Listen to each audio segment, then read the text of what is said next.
I think there's a couple, but it's the idea that it's going to replace classical computers. And I strongly, although I can't say for sure, I don't believe that it's going to replace it. I think they will act together.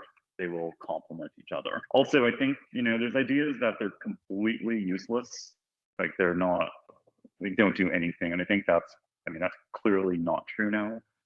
There's at least, what's called, I guess they're calling it quantum utility, where there is some, like, you may not be outperforming classical models, but you're using these really weak devices, weak, noisy devices.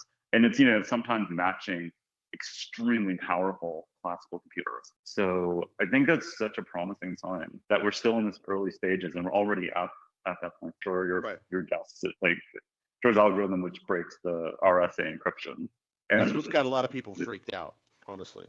And that's something that we should definitely talk about, because it's like the thing that gets, I would say, the most attention about with quantum computers. There's a panic starting to grow in governments, more in governments at the moment, but also in financial institutions.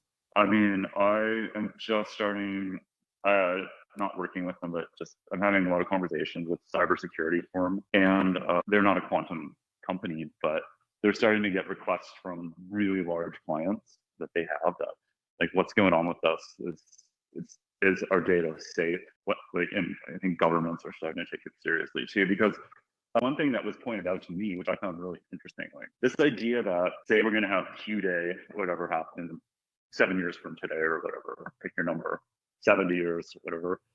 There's this idea that you can just like flip a switch and we're safe now. Like we have, they do have the post-quantum cryptography. They have quantum-resistant algorithms, as far as we know. And so there's this idea you're just going to flip a switch and everything's going to be okay. And even when I started talking to this company, I was like, well, I'm not really that worried about Q-Day or Shor's algorithm or cracking an RSA or any of that.